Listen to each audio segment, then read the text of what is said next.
Hello friends, welcome to third week of अप्रैल।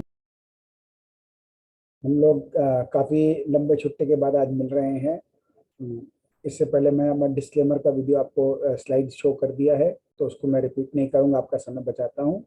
क्योंकि अभी 4 दिन के बाद हम लोग मिल रहे हैं और 3 दिन का कारोबार हुआ है पिछले हफ्ते। तो हम लोग बात कर लेते हैं अब कि लास्ट वीक किस तरह क्या बात हुआ है, नया क्या डेवलपमेंट्स हुआ है और आगे आने वाले समय में क्या होने की संभावना लग रही है। तो सबसे पहले जो पिछला वीडियो हमने आपसे शेयर किया था वो था हमारा लास्ट मंडे का, और मैंने आपसे उसमें जिक्र किया था कि हम लोग करेक्शन करके ऊपर की तरफ चल रहे हैं। और ये जो महीना हमारा है ये हम लोग क्योंकि पिछला मंथ हमारा काफ़ी बड़ा गया था, तो ये मंथ हम लोग साइडवेज हम लोग रहेंगे, जिसमें मैंने ऊपर का रेंज आपको दिया था 18,100 के आसपास का, और नीचे का आपने लोग 17,300 से 600 के बीच का रेंज पकड़ के चल रहे थे। लेकिन एक हमारा स्टॉप लॉस हमने बना के रखा था 17,600 का, कि 17,600 के ऊपर हम लोग हैं तब तक कहीं कोई दिक्कत नहीं है, और उसके नीचे भी मार्केट ट्रेड करना दिखे तो हमारे को पहला अलार्म का सिग्नल मिलता है। इसके बाद हम लोग लास्ट वीडियो में ये बात भी किए थे कि एक बार जो इसका बॉडी लैंग्वेज है उसको देख के लग रहा है कि इसको 18,200 के आसपास, यानी जो रिसेंट हाई इसका था 18,100 का, उसको एक बार उसको क्रॉस करना चाहिए, ऐसा देख के लग रहा था उसको। और वहां तक कोई दिक्कत नज़र नहीं आनी चाहिए। और हमारा जो एक बेस है वो हम लोग 17,600 का हम लोग एक लेके चल रहे थे। लेकिन पूरा महीना हमारा मोटा मोटी व्यू ये है कि हम लोग साइडवेज रहेंगे, एक रेंज में रहेंगे। इस रेंज में ऊपर नीचे 3-4 बार होगा, इसकी हम लोग बात करते गए थे, और अभी तक हम लोगों ने देखा वैसा ही हो रहा है। बस खाली फर्क एक आया है इसके अंदर में, वो ये है कि ट्यूसडे को जब कारोबार हुआ था मार्केट में, तो क्लोजिंग के टाइम पे इसने, या पूरा दिन ही समझ लेते हैं, मैं काम करता हूँ सीधा आपको एक बार चार्ट पे ले चलता हूँ और हम लोग डायरेक्ट वहीं पे डिस्कशन कर लेते हैं। तो ये हमारा आ गया इंट्राडे का चार्ट 15 मिनट का। ये हमारा ट्यूसडे का है। मंडे तक कहीं कोई दिक्कत नहीं था, फर्स्ट क्लास था, ऊपर में एकदम ओके है। और ट्यूसडे को हम लोग देखे कि हम लोग गैप डाउन खुले, उसका पूरा दिन मार्केट नीचे रहा। एक 17,500 का जो हमारा सबसे स्ट्रॉन्गेस्ट सपोर्ट था 17,600 के बाद में, वो 17,500 का है, कि 17,600 थोड़ा ब्रेक कर भी देता है तो भी हमको 17,500 के ऊपर रहना चाहिए। यहाँ एक बार इसने ब्रेक किया लेकिन संभाल लिया, फिर यहाँ ब्रेक किया परंतु अगेन संभाल करके अच्छा खासा ऊपर ले आया। लेकिन जाते जाते इसने फिर जो है एक नीचे की तरफ 17,600 के नीचे का क्लोजिंग दे दिया, यानी ये वो जोन में अटका दिया था ट्यूसडे को, जहां हमको थोड़ा डाउट हो गया था। अब हमारे पास एक ही चॉइस बचा था, वो ये था कि हम लोग को अब वेडनेसडे को गैप अप ऊपर खुलता है और ऊपर टिक जाता है। यदि टिक जाता है तो कोई दिक्कत नहीं है, तो हम लोगों ने देखा मार्केट गैप अप भी खुला, कहीं कोई दिक्कत नहीं था। लेकिन 15 मिनट के बाद ही ये धीरे धीरे अपना माहौल छोड़ना शुरू कर दिया और हम लोग वापस 600 के नीचे आ गए, यानी लगभग 2 दिन हम लोग 600 के नीचे काम किए हैं। ट्यूसडे को हमारा क्लोजिंग 500 के ऊपर आ गया था, थोड़ा सा एक सांत्वना था हमारे को। लेकिन वेडनेसडे को हमारा जो ये काम हुआ था ये थोड़ा सा निराशाजनक इसको हम बोलेंगे। वैसे तो निराशाजनक इसलिए है कि हम लोग सोच के चल रखे हैं कि हम लोग बुलिश मार्केट में हैं, तो हम लोग को ऊपर ही चलना है, गिरते पड़ते चलेंगे। तो इसलिए यदि ये करेक्शन पूरा होने के बाद में, ये जो करेक्शन था यहाँ का बाउंस बैक लिया, इसका करेक्शन हमारा यहाँ खत्म हो जाता था 17,600 पे। तो ये करेक्शन खत्म होने का, इसको बाउंस बैक मिलना था, सही मिल गया था बाउंस बैक एकदम, कहीं कोई प्रॉब्लम नहीं था। लेकिन इसको फॉलोअप होना चाहिए था, लेकिन वो फॉलोअप नहीं आ करके मंडे से इसने अपना थोड़ा सा हरकत दिखाना शुरू कर दिया था। हालांकि ट्यूसडे वेडनेसडे में काफी हद तक इसने कंफर्म कर दिया। तो इससे हमारे को एक चीज का क्लैरिटी हो चुका है, जो हम लोगों ने बात किया था 17,500 के नीचे भी जाता है तो संभावना पूरी है कि फिर हम लोग 17,500 के नीचे आए हैं तो फिर हम लोग 17 तक भी आ सकते हैं खूब आराम से, और लास्ट से लास्ट 16,800 तक आ सकते हैं। तो इसलिए अपनी पोजीशंस को आपको हल्की रखनी है।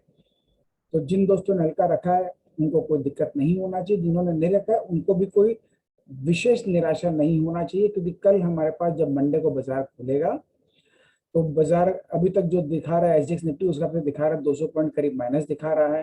तो यानी हम लोग लगभग 17,300 के आसपास खुले शायद जो है।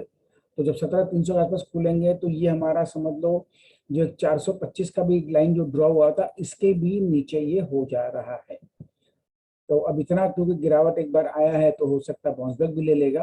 तो अब इसके अंदर में हमारी स्ट्रैटेजी क्या होनी चाहिए उस पर बात कर लेते हैं। मोटा मोटी एक बार मार्केट में जो हम लोगों ने ये जो देखा था, जो नीचे बॉटम में एक बेस बन गया था, जहां हम लोग का मानना था कि ये जो करेक्शन है यहाँ कंप्लीट हो गया है और अब हमको कोई दिक्कत है, यहाँ ऊपर जा रहे हैं, बीच में गिरते पड़ते चलेंगे, तो ये तो एकदम ओके है। इस लेवल को तो जल्दी से टेस्ट वापस से नहीं होना, इसको तो दिमाग से एकदम निकाल लेते हैं हम लोग। ज्यादा से ज्यादा क्या हमारे पास ये एक लेवल है यहाँ पे, ये है 17,000। यहाँ तक तो हम खूब आराम से आ सकते हैं, इसमें कोई संदेह नहीं है। अब हमको यहाँ तक हम आराम से आ सकते हैं, लेकिन ऐसा नहीं है कि हम सीधा नाक के सीध में गिरेंगे, इस तरह का काम नहीं होगा। ये अपना यहाँ आएगा, बाउंस बैक लेगा, फिर आएगा, फिर बाउंस बैक लेगा, ऐसे करके घसीटते घसीटते ये नीचे।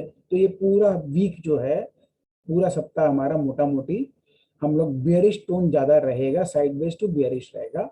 हम लोग हर बाउंस बैक में हमको नीचे गिरने को ही देखने को मिलेगा, ऐसा इसका पूरा प्रोबेबिलिटी है। एक बार मैं इसका अपना वो लेवल्स को भी मैं शेयर कर देता हूँ। सॉरी, अभी मैंने चेक किया, मेरा स्क्रीन शायद आपको साथ शेयर नहीं हुआ था। मैं एक बार वापस से चार्ट एक बार शो कर देता हूँ।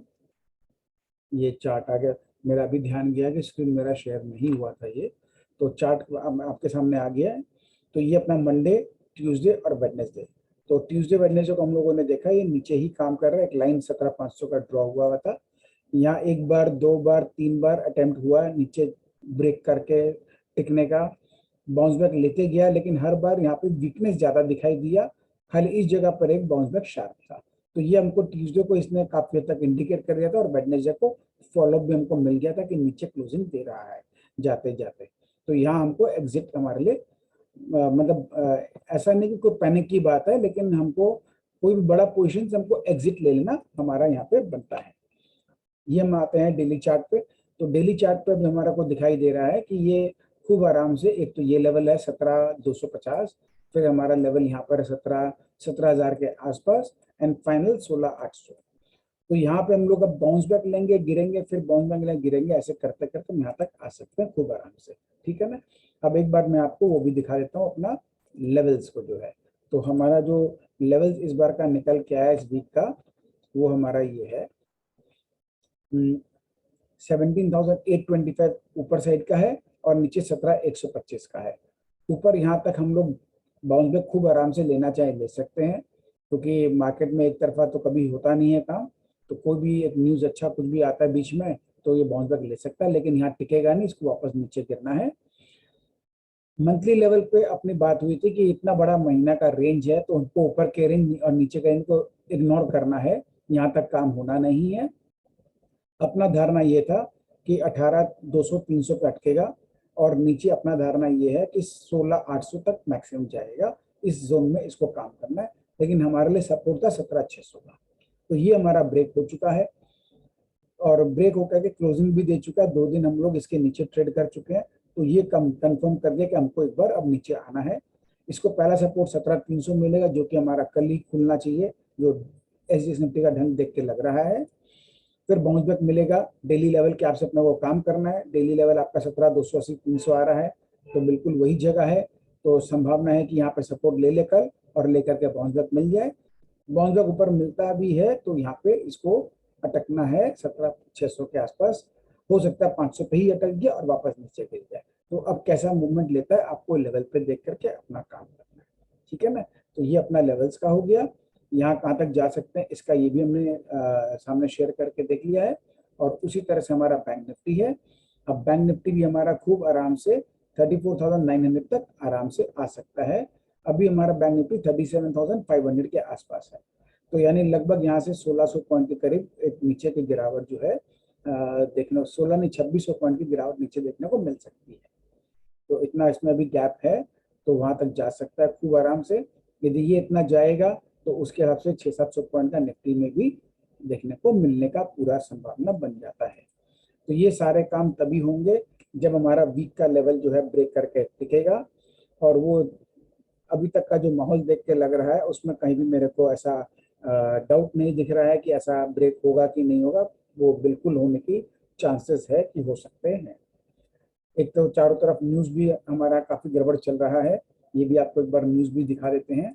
तो न्यूज़ सेक्शन में अपना जो है सबसे पहला न्यूज़ जो अपना आया कि श्रीलंका जो है इसने बैंक्रप्सी डिक्लेयर कर दिया है। तो बैंक्रप्सी ये कोई कंपनी ने डिक्लेयर नहीं किया, ये कंट्री ने डिक्लेयर किया है। तो कंट्री जब डिक्लेयर करती है तो उसका इम्पैक्ट वर्ल्ड के बाकी कुछ कुछ जगह पे भी आता है, क्योंकि पूरी वर्ल्ड इकोनॉमी आपस में जुड़ी हुई है। तो एक कंट्री का बैंकरप्ट होने से उनके साथ जिनका लेन देन हो रखा है उसमें कहीं ना कहीं दिक्कत आता है। और इसमें इन्होंने लिखा भी है कि temporary suspension of repayment of all external debt as on 12 April. तो इन्होंने ये भी कर रखा है। इसके अलावा इनका जो स्टॉक एक्सचेंज है वो भी कल 18 अप्रैल से 5 दिन के लिए ट्रेडिंग यहाँ पे होल्ड कर दिया जाएगा। तो आपको याद होगा, मैं जैसे आपसे बराबर बात करता हूँ हमारे जो करंट रूलिंग पार्टी है उसके लिए, कि वो बहुत ही प्रोग्रेसिव सरकार है। वो कंट्री को पहले देखती है और उसके बाद बाकी दिमाग लगाती है। बहुत से लोगों का इसमें इसके बारे में विचार डिफरेंट रहता है, वो सबको अपना अपना ओपिनियन रखने का राइट है, तो कोई खास बात नहीं है। तो हमारे पहले की जो सरकारें जितने भी थी उन लोगों का ध्यान पहले स्वयं पे था, बाद में कंट्री पे था। तो ये हाल सेम श्रीलंका के साथ हुआ है। तो जो लोग अभी भी पिछली सरकारों के फेवर में है उनके लिए एक बहुत बड़ा सबक है। श्रीलंका से लाइव एग्जांपल लें। यदि आप टेम्पररी अपीजमेंट करने के लिए, पब्लिक को अपीज करने के लिए और वोट लेने के चक्कर में आप यदि मेजर पॉइंट्स के ऊपर आप कॉम्प्रोमाइज करते हैं, जहां पूरा कंट्री जो है स्टेक पर लग जाता है, कंट्री की फाइनेंशियल हेल्थ स्टेक पर लग जाती है, तो उसमें यही हश्र होता है जो श्रीलंका का हुआ है। अब इसका दूसरा एक और क्या इम्पैक्ट पड़ता है, कोई भी नागरिक देश का होता है ना, उसका सारा जो संपत्ति है वो तब तक सुरक्षित है जब तक देश का संपत्ति सुरक्षित है। इस बात को अभी भी मेरे को मालूम है बहुत से लोग नहीं मानने को तैयार होंगे, लेकिन कोई खास बात नहीं है। हम नहीं चाहते कि उनको भी श्रीलंका की तरह कुछ देखना पड़े तब वो माने। तो हमारे यहाँ तो प्रभु कृपा से जो है अभी जो करंट सरकार चल रही है फर्स्ट क्लास काम कर रही है, बहुत बढ़िया रिफॉर्म्स ला के रखी है। तो हमारे यहाँ का स्थिति काफ़ी डिफरेंट है। यहाँ अपने दो नेबरिंग कंट्री श्रीलंका और पाकिस्तान दोनों का हश्र आप सबको पता है क्या हो रखा है। तो थोड़ा सा अपना दिमाग का भी इस्तेमाल करें। लेकिन अब आते हैं स्टॉक मार्केट के ऊपर में। तो स्टॉक मार्केट की आपसे बात करें तो जब ये हमारा पड़ोसी देश में इस तरह का संकट आया है तो कहीं ना कहीं एक तरह से समझ लीजिए सहानुभूति के तौर पे हमारा मार्केट भी थोड़ा सा साथ दे सकता है, कुछ करेक्शन कर सकता है। तो ये अलग बात है कि हमारे यहाँ काम एकदम डिफरेंट चल रहा है, हमारे यहाँ प्रोग्रेस बहुत अच्छी चल रही है। ठीक है, जितनी होनी चाहिए कोविड के बाद में उतनी शायद ना हो, लेकिन फिर भी कंपैरेटिवली हमारे यहाँ प्रोग्रेस बहुत सही है। तो उसका हमारे यहाँ पे पॉजिटिव इम्पैक्ट हम लोग देख ही रहे हैं। और जैसा कि सब जानते हैं कि स्टॉक मार्केट जो होता है किसी भी इकोनॉमी का मिरर है, और सबसे पहले वहीं पर ही कुछ होता है, अच्छा या बुरा। यदि मार्केट में कुछ गड़बड़ होने वाला है या कंट्री में कुछ गड़बड़ होने वाला है या वर्ल्ड में कुछ गड़बड़ होने वाला है तो मार्केट पहले से उसके प्राइस में डिस्काउंटिंग कर लेती है न्यूज आने के पहले। हम लोग बोलते हैं ना हमेशा कि न्यूज के पहले आपको काम करना है, न्यूज आउट हो जाए तो फिर हमको उसके अगेंस्ट काम करना है। इस तरह से होता है। तो यहाँ पर अपने जो भी ये श्रीलंका और पाकिस्तान का चक्कर चल रहा है इसके चक्कर में थोड़ा बहुत हम लोग को भी इसका असर देखने को मिल सकता है।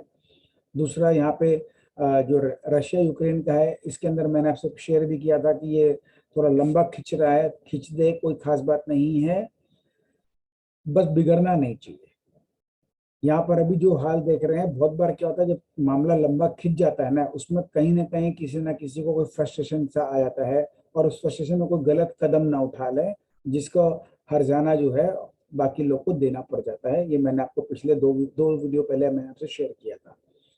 अब यहाँ पर रशिया ने ये लगा दिया है कि ब्रिटिश प्राइम मिनिस्टर के ऊपर जो है एंट्री का बैन लगा दिया है। यहाँ अपना यूक्रेन रशिया का जो है इसमें रशिया ने वार्निंग दिया अमेरिका को कि यदि वो लोग यूक्रेन को आर्म्स प्रोवाइड करेंगे तो उनको अनप्रेडिक्टेबल कंसिक्वेंस का सामना करना पड़ सकता है। तो इस तरह के जो चीज है ये अच्छा नहीं रहता और कहीं ना कहीं कोविड का नया केस भी जो है अभी इंडिया में थोड़ा सा शुरुआत हुआ है। दिल्ली में कोई एक स्कूल के अंदर में भी दंगा हुआ है, तो उसके कारण स्कूल को बंद कर दिया गया, तो थोड़ा बहुत ये सब चक्कर चल रहा है। तो इन सब चीज़ों के, हालांकि इसका बहुत बड़ा इम्पैक्ट अपने बाजार में नहीं पड़ने वाला है, क्योंकि मार्केट जो है अब इन चीज़ों को समझ चुकी है कि इसके कारण कोई लॉकडाउन वॉकडाउन होना नहीं है, और इसके कारण इकोनॉमिक एक्टिविटी में कोई विशेष फर्क पड़ना नहीं है। यही है कि टेम्पररी कुछ एक बार दिक्कत झेलना पड़ सकता है, तो उसका इम्पैक्ट भी हमको टेम्पररी देखने को मिल सकता है। तो ये हमारा देखा जाए तो एक तरह से जो न्यूज़ फ्लो सब जगह है सारे बहुत नेगेटिव है, और उसी को ध्यान में रखते बाजार हमारा ऑलरेडी 2-3 दिन पहले से गिरने लग गया है, क्योंकि मार्केट का तरीका ही है, वो थोड़ा एडवांस काम करती है। तो जो भी न्यूज़ फ्लो बाजार में आया है हमारे मार्केट बंद होने के बाद में, उसका असर तो हमारे ऑलरेडी बाजार में देखने को मिल चुका है। दूसरी बात, हम लोग अक्टूबर महीना से यहाँ तक करेक्शन काफ़ी बड़ा किए हैं, टाइम वाइज प्राइस वाइज दोनों। तो इसलिए अब हमारे यहाँ किसी भी तरह की गिरावट आती है या करेक्शन आती है, तो उसका अंदर वो सिवियरिटी नहीं देखने को मिलेगा। मेरा कहने का खाली इतना ही मतलब है, अब उसमें सिवियरिटी उतना देखने को नहीं मिलेगा। छोटा मोटा उतार चढ़ाव तो हमेशा बाजार में लगा रहता है, वो अभी भी लगा है, लगा रहेगा, आगे भी लगा रहेगा, ये चलता रहेगा, it's part of the game. लेकिन हमको ये देखना होता है कि कहीं कोई बड़ी दिक्कत तो नहीं है। तो अभी कोई बड़ी दिक्कत बिल्कुल भी नहीं है, इसलिए जिनके पास जो भी अपना डिलीवरी का माल रखा है खूब आराम से संभाल के रखें, कहीं कोई दिक्कत नहीं है। स्टॉक स्पेसिफिक मूवमेंट आपने देखा है, अच्छा चाल मिला है। 2-3 दिन बाजार इतना खराब था, उसके बावजूद भी काफी सारे स्टॉक्स ऐसे थे जिनमें चाल अच्छा बना हुआ था। तो बाजार में स्टॉक प्राइसेस एक अलग भाषा बोल रही है, इंडेक्स एक अलग भाषा बोल रही है। तो ये क्या कंफ्यूजन का स्टेट है। जब कंफ्यूजन का स्टेट होता है तो ऐसा ही होता है। तो अभी हम लोग इसको ट्रेंडिंग मार्केट नहीं बोल सकते हैं। ब्रॉडर पिक्चर हमारा है कि हम बुलिश मार्केट में है, एकदम स्ट्रक्चर्ड बुल मार्केट में है, और कहीं कोई दिक्कत नहीं है, फर्स्ट क्लास चल रहा है, और कोई खास बात नहीं, एकदम ठीक ही चल रहा है। लेकिन एज ए ट्रेडर हमको अल्ट्रा शॉर्ट टर्म पिक्चर देखनी पड़ती है। तो अल्ट्रा शॉर्ट टर्म पिक्चर इस समय कंफ्यूजन से भरा हुआ है। तो उस कंफ्यूजन के अंदर में यही है कि एक बार जो है छोटा मोटा दिक्कत देखने को मिल सकता है। तो अभी अगेन वही पोजीशन है, मार्केट से आउट नहीं रहना है, बहुत स्टॉक स्पेसिफिक होके काम करना है, बहुत सेक्टर स्पेसिफिक होके काम करना है, और उसके अलावा क्वांटिटी को बहुत छोटा और कंट्रोल रख के रखना है। इस चीज का ध्यान रखें, और स्टॉप लॉसेस अपने टाइट लगा के चलिए, उसमें बिल्कुल हर्जा नहीं है। स्टॉप लॉस हिट हो जाए बाहर जा निकल जाओ, उसको जहां जाना है जाने दो, बाजार समझ जाएगा। हम फिर नीचे के एरिया में वापस पोजीशन देख करके एंट्री बना लेंगे। एक इंपॉर्टेंट बात और है इसमें, नॉर्मली मैं आपसे कहता हूं जब बाजार गिरेंगे तो सारे स्टॉक भी गिरेंगे, कुछ नहीं छूटता उसके पीछे में, बिल्कुल सही है। लेकिन यहाँ पर सिनेरियो डिफरेंट है। यहाँ हम लोग देखेंगे कि स्टॉक स्पेसिफिक मोमेंटम को अभी भी देखने को मिलेगी, और ऐसे माहौल में यदि कोई भी स्टॉक या कोई भी सेक्टर चलता दिखे, जैसा आप लोगों ने देखा मंडे ट्यूसडे वेडनेसडे को मार्केट इतना खराब होने के बावजूद भी सीमेंट सेक्टर में परफॉर्मेंस थी, जो पहले नहीं कर रही थी वो इस मंडे से करने लग गई। एज ए सेक्टर सीमेंट के अंदर सभी कंपनी के शेयर्स के अंदर बहुत अच्छी परफॉर्मेंस थी। मैंने आपसे शेयर भी किया था अंबुजा सीमेंट के बारे में, तो वो तो आप समझ लो अपना कहाँ से कहाँ पहुंचा दिया। मेरे ख्याल से लगभग 20% से ज्यादा की तेजी हम लोग को देखने को ऑलरेडी मिल गई है। तो जब गिरते बाजार में यदि कोई स्टॉक परफॉर्म कर रहा है या कोई सेक्टर परफॉर्म कर रहा है या वो लीडरशिप दिखा रहा है, तो ये समझ जाना चाहिए आने वाला जो चाल होगा इस करेक्शन के बाद में उसमें उनकी लीडरशिप बरकरार रहेगी। तो उन चीजों में तो हमें स्पेशली बन के रहना ही रहना है, और हर अच्छे करेक्शन में हमको उसमें पोजीशन को बनानी है, इसका ध्यान में रखें। बस वही है, क्वांटिटी कंट्रोल रख के रखें, इस तरह हमको ध्यान में रख के काम करना है। तो ये सारी हमने मोटा मोटी बातें शेयर कर ली, लेवल्स शेयर कर दिए। एक बार थोड़ा सा हम लोग बाकी भी सब चीज देख लेते हैं कि सब जगह क्या किस तरह माहौल है। तो ये हमारा जैसे हम लोग आ जाते हैं अपना जूनियर निफ्टी है। तो जूनियर निफ्टी अपना इसमें अच्छा चाल बना था, ये ट्रेंड लाइन के ऊपर क्रॉस कर गया था। अब क्योंकि इतनी अच्छी चाल बनी है तो इसमें पॉसिबिलिटी है मार्केट करेक्शन करेगा तो ये भी साथ में करेक्शन कर लेगा। तो ये खूब आराम से अभी 43,400 है, 41,400, 2,000 पॉइंट का इसमें गिरावट खूब आराम से देखने को मिल सकता है, उसमें कोई खास बात नहीं है। मिड कैप के अंदर में हमने देखा ये अपना एक लाइन के पास जाके फंस चुका है, लाइन के थोड़ा नीचे ही फंस गया है, तो इसलिए इसमें भी पूरी संभावना है कि ये भी करेक्शन कर लेगा। अभी 11,500 का है, तो 11,500 का खूब आराम से यहाँ से 10% का करेक्शन ये दे सकता है। स्मॉल कैप, स्मॉल कैप में हालांकि चाल को विशेष नहीं आई थी, तो इसलिए स्मॉल कैप इसका जो जिस तरह का स्ट्रक्चर अभी है, इसको देख करके लग रहा है कि ये वीक को छोड़ दें, सामने वीक से, नेक्स्ट वीक से, यानी एक्सपायरी के पास वाला, एक्सपायरी वाला जो वीक होगा उसके अंदर हमको स्मॉल कैप में हमको बड़ी चाल देखने को मिल सकती है, इसकी पूरी संभावना है, इसके ऊपर ध्यान रखें। ये हमारा वॉलेटिलिटी इंडेक्स है, ये भी अपना नीचे लो की तरफ आ गया था, तो वहां से बाउंस बैक लेना स्वाभाविक था, ले लिया है। अभी जो अनसर्टेनिटी चल रही है तो उसमें वॉलेटिलिटी मेंटेन रहेगा, तो ये भी थोड़ा सा डिस्टर्ब कर सकता है। ये अपना इंडिया वॉलेटिलिटी है, इंडिया विक्स, ये भी अपना एक नीचे लोअर रेंज में आके अटक के रखा हुआ है और बार बार यहाँ पे चेष्टा कर रहा है होल्ड करने का और बाउंस बैक लेने का, तो इसके अंदर भी हमको टेम्पररी कुछ उछाल देखने को मिल सकता है। तो ये इसमें अब थोड़ा अप डाउन चलेगा, तो हमारे मार्केट में भी अप डाउन चलेगा जो है। ये अपना डाउ जोन्स है, ये भी अपना एक रेंज में आके फंस गया है, तो इसके अंदर में भी जो है अपने को मतलब कोई बहुत कंफर्टेबल चार्ट ये नहीं देख के लग रहा है। नेस्डैक भी ऑलरेडी अपने यहाँ पर बात हो गई थी, और हमने इसी जगह बात कर ली थी कि जिस तरह से गिराया है, इसमें लंबे टाइम का कमजोरी शुरू हो गया। अब इसमें बाउंस बैक मिलेंगे, कभी यहाँ तक कभी यहाँ तक, लेकिन अल्टीमेटली ये अपना इस हाई को अब नहीं क्रॉस कर पाएगा जल्दी से, आने वाले कम से कम 2-1 साल तक। तो इस तरह का स्ट्रक्चर इसने बना लिया है, तो ये हो गया। अब इसको देखकर आपके दिमाग में ये आ सकता है कि यदि नस्दैक गिरेगा तो अमेरिका का आईटी सेक्टर है, तो हमारे यहाँ का आईटी सेक्टर गिरेगा? बिल्कुल भी नहीं गिरेगा।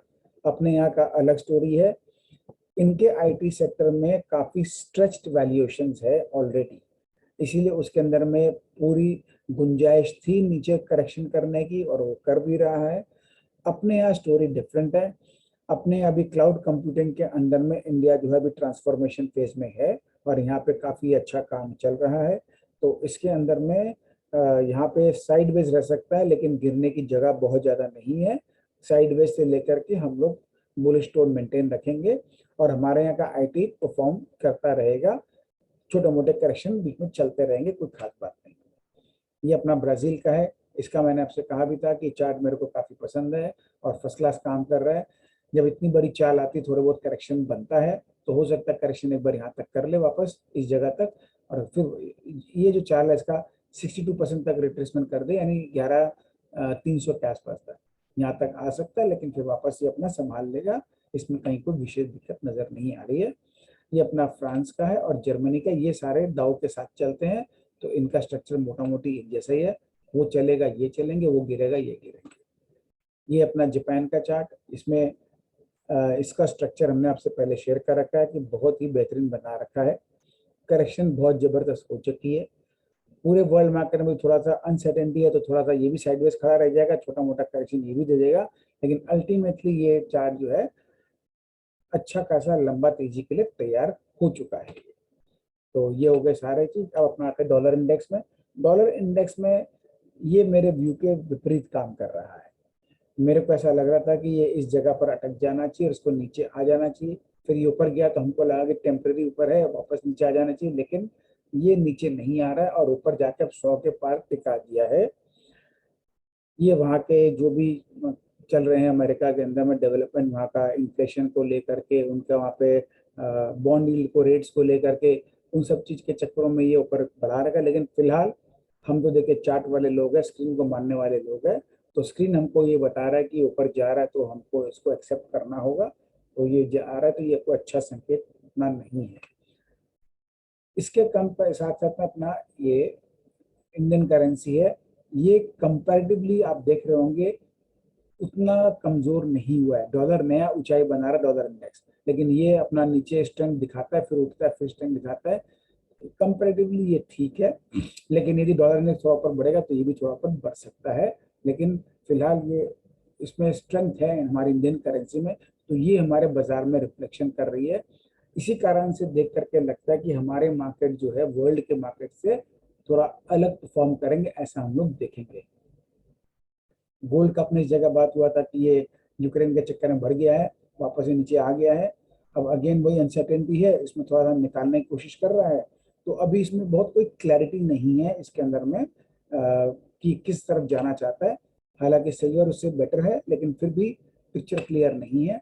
कॉपर अपना ठीक से ही खड़ा करके रखा है, स्ट्रेंथ दिखा रहा है। छोटे मोटे गिरावट आ सकती है, लेकिन फिलहाल ठीक है, इसमें कहीं कोई दिक्कत नहीं है। ब्रेंट ऑयल इस जगह पे बहुत अच्छा पोजीशन बना लिया था इसने, और ऐसा लगा कि अभी नीचे ही ले जाएगा, लेकिन इस जगह सपोर्ट लेकर के फिर से बाउंस बैक दे दिया है। यानी 100 के नीचे जो हमारा ब्रेंट आ गया था, 96 के आसपास आ गया था, वापस 111-12 आ गया, तो थोड़ा सा चिंता का बात है। अब देखना है इसको आगे फर्दर खींचता है या यहाँ से करेक्शन देता है। इसको हमको थोड़ा सा वॉच वापस से हल्का फुल्का करना है। इसको भी इसको कोई बहुत ज्यादा दिमाग में भारी बोझा नहीं रखना, लेकिन ध्यान तो थोड़ा इसका रखना है, कहीं ज्यादा ये और खींच ना दे। लेकिन देख करके लग रहा है कि बस ये इस जगह आके अटक करके वापस साइडवेज खड़ा हो जाना चाहिए, ऐसा कोई विशेष मतलब वो बात नहीं लग रही है। न्यूज सारे आपसे मैंने शेयर कर लिया है, लेवल्स आपको मैंने दिखा दिया है। तो ये सारे चीज को देखने के बाद में अपना एक व्यू बहुत क्लियर बनता है कि हम लोग जो सोच रहे थे कि ये पूरा महीना हमारा साइडवेज जाना चाहिए, जाना बनता है, और मेरी इच्छा भी मैंने आपको बताई थी इसको साइडवेज रहना चाहिए, तो बाजार के स्वास्थ्य के लिए अच्छा रहेगा। क्या न्यूज बनेगी क्या नहीं बनेगी ये हमको उस दिन भी नहीं पता था। मार्केट में स्ट्रेंथ बहुत अच्छा था, उसके बावजूद भी मैंने आपसे शेयर किया था कि 18,100 के आसपास तक हम जाएंगे, जा सकते हैं खूब आराम से, लेकिन वहां फंसेगा और उसको वापस नीचे 17,600 तक आना चाहिए, और वहां भी उसको संभाल लेना चाहिए। अब इस दौरान यदि इस तरह का कोई खबर आ जाता है तो उसको लेकर के फिर लेवल तो किसी न किसी साइड पे टूटेंगे, चाहे ऊपर का चाहे नीचे का, ये तो कभी न कभी होना है। फिलहाल के लिए नीचे का उसने तोड़ करके क्लोज किया है, तो हमको उसी को मान के चलना है। तो अब हमारा जो sideways to bullish trend था अल्ट्रा शॉर्ट टर्म का, वो इस वीक के लिए हमारा साइड वेज टू बेरिश में कन्वर्ट हो गया है। इसमें कोई हमको इसको एक्सेप्ट करने में हमको कोई झिझक नहीं होनी चाहिए, और उसी के आप हमको काम करना है। स्टॉक्स के बारे में फिर से बता दूं, शॉर्ट नहीं करना है, ये बात का ध्यान रखें।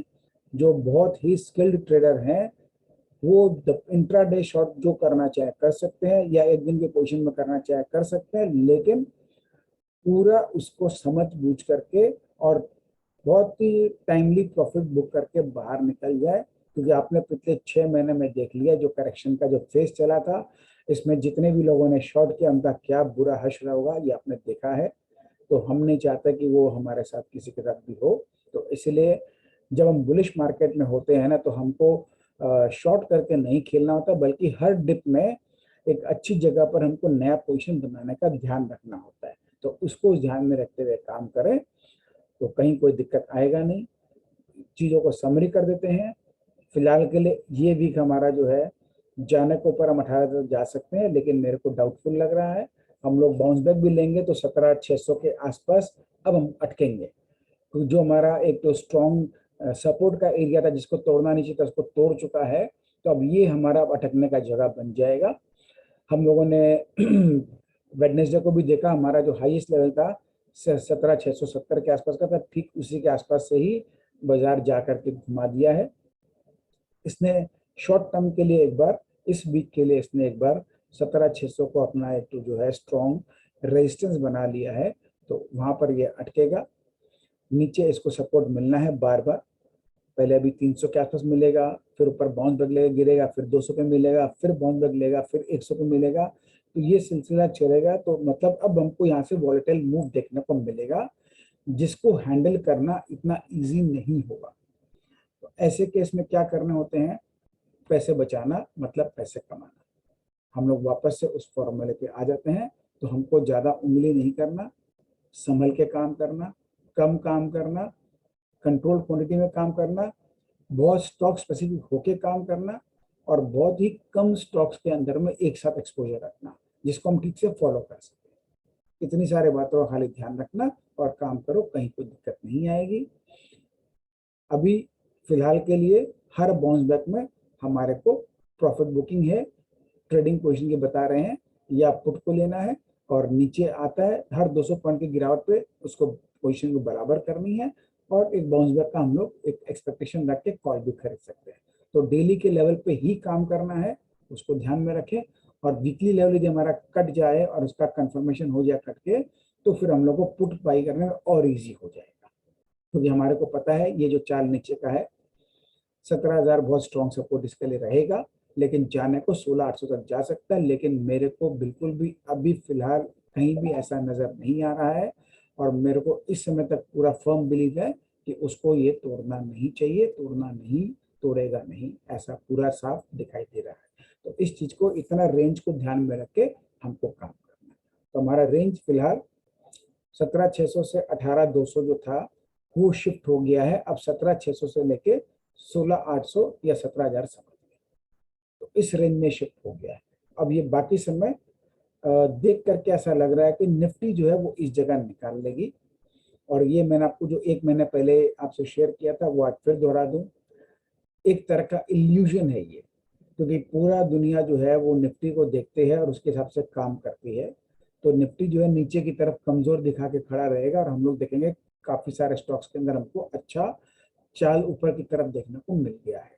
तो ये भी होगा, ये भी आप देखोगे, तो उसको ध्यान में रखते करना है। बस स्टॉप लॉस अपना लगा करके पोजीशन बना के रखो, कहीं कोई दिक्कत नहीं है। तो बस इतना ही आज के इस वीडियो के लिए। इसको ध्यान में रख के आप करें। बाकी 3 दिन का जो नया डेवलपमेंट होगा उसको ध्यान में रखते हुए हम थर्सडे को सुबह फिर एक नए वीडियो तक मिलेंगे।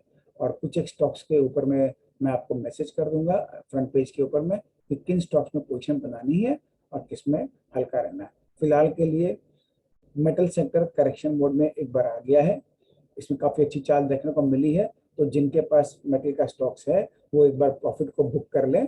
हमको नीचे करीब करीब 10% हमको यहाँ से नीचे देखने को मिलने की पूरी संभावना है। इस समय मेरे पास ऐसा कोई रीजन नहीं है जो एक बार करेक्शन ना करे। शॉर्ट की बात मैं नहीं कर रहा हूँ, फिर से रिमाइंडर दे दो, जिन्होंने पोजीशन बना रखी है वो अपना प्रॉफिट को उसमें बुक कर लें। जो भी बाउंस बैक मिलता है उसमें कर लें, अभी के लेवल पे करना अभी कर लें, अभी भी आपके अच्छे प्रॉफिट होंगे आपके हाथ में। तो उसमें ये मत सोचिए कि ऊपर का इतना छूट गया, जो है एक बार उसको लेके बुक कर लें। 10% नीचे मिलेगा। मैं स्टॉक्स के वीडियो में आपको मेटल का स्टॉक्स का लेवल बता दूंगा जिस जगह अपने को रीपोजिशनिंग बनानी है। ठीक है ना दोस्तों, तो इसको ध्यान में रखें। तो मेटल सेक्टर फिलहाल के लिए अवॉइड है। बाकी में मेरे को कहीं कोई विशेष दिक्कत नजर नहीं आ रहा है, क्योंकि सीमेंट अपना ठीक चल रहा है। गैस का करेक्शन बहुत अच्छा खासा हो चुका है, तो इसलिए गैस में ज़्यादा लंबा चौड़ा गिरावट का ढंग मुझे नहीं दिख रहा है। मैं खाली सेक्टर की बात कर लेता हूँ। और इसके अलावा जो हमारे डिफेंस के सेक्टर है उसमें कहीं कोई दिक्कत नहीं नज़र नहीं आ रहा है। और एक हमारे जो शुगर सेक्टर है उसमें हमारे को कोई दिक्कत नज़र नहीं आ रहा है। तो ये सब में बाजार का में छोटा मोटा करेक्शन आ सकता है, लेकिन बड़ा वाला करेक्शन इन स्टॉक्स में नहीं दिख रहा है। यानी इंडेक्स में यदि हम 3% के करीब करेक्शन देख रहे हैं, जो कि खूब आराम से आ सकता है। नॉर्मल केस में इंडेक्स में 3% होता है तो स्टॉक में 10 से 15% करेक्शन होता है। उस तरह करेक्शन हम इन स्टॉक्स में नहीं देखेंगे, इन सेक्टर में नहीं देखेंगे जिसमें हमको चाल अच्छा मिला है, जिसने लीडरशिप दिखाई है इस चाल में, उसमें वैसा नहीं मिलेगा। बस मेटल में क्या कुछ ज्यादा ही लीडरशिप आ गया था, कुछ ज्यादा ही चाल बन गया था, तो वो चला चलेगा। उसमें एक दो स्टॉक है, इसका नाम इस वीडियो में तो नहीं लूंगा, लेकिन उसमें चाल उतना नहीं आया था तो वो गिरेंगे भी उतना नहीं। आप समझ चुके हैं मैं किन स्टॉक्स की बात कर रहा हूँ। और वही बैंकिंग के अंदर भी सेम है। तब से जो अपने पीएसयू बैंक है वो काफी अच्छा चाल दिखा चुके हैं, उसमें करेक्शन की पूरी संभावना है। यदि बैंक निफ्टी की हम बात कर रहे हैं कि 2000 पॉइंट का करेक्शन हो सकता है, तो उसमें पीएसयू स्टॉक्स के अंदर भी करेक्शन होने की पूरी संभावना है, उसको ध्यान में रखें। तो जिनके पास पीएसयू स्टॉक्स है उसमें से एक सबसे जो हैवी वेट पीएसयू स्टॉक है उसको छोड़ करके बाकी सारे स्टॉक से एक बार प्रॉफिट बुक कर सकते हैं आप आराम से। नहीं तो कम से कम 75% प्रॉफिट तो बुक कर ही सकते हैं अपना ट्रेडिंग पोजीशन में। बट एज अ ट्रेडर मेरा मानना है कि एक बार बुक करेंगे तो अच्छा रहेगा। हमको नीचे जरूर देखने को मिलेगा 10% नीचे, हम वहां पर फिर पोजीशन बनाएंगे। इन्वेस्टमेंट जो करते हैं ना वो तो नीचे में ले नहीं पाते हैं, तो उनको लगता है और गिरे तो लूं और गिरे तो लूं, लेकिन ट्रेडर को तो लेवल्स पे काम करना होता है। तो हम लेवल्स पे काम करेंगे फिर नई पोजीशन बना लेंगे। तो ये हमने लगभग सारा चीज बात कर लिया है। उसी तरह से हमारा जो आईटी इंडेक्स है, आईटी सेक्टर के अंदर में छोटा मोटा हमको करेक्शन मिल सकता है, लेकिन बड़ा करेक्शन की उम्मीद उसमें नहीं है आपको जो है। और बाकी जो हमारे फ्रंट वेट जो हैवी वेट स्टॉक्स हमारे हैं जिनमें चाल अच्छी अभी आई है, वो भी 2-5% खाली मैक्सिमम करेक्शन दिखा सकते हैं। सारा नाम आपको पता ही है, उसको मैं रिपीट नहीं करूंगा, स्टॉक्स के वीडियो में बता देंगे। तो इस चीज को ध्यान में रखते अपनी आप कल से ये 3 दिन की स्ट्रैटेजी या पूरे हफ्ते की स्ट्रैटेजी इसके आधार पर खूब आराम से बना सकते हैं। ठीक है दोस्तों, तो इस वीडियो को अब यहीं पर विराम देते हैं। बहुत बहुत धन्यवाद।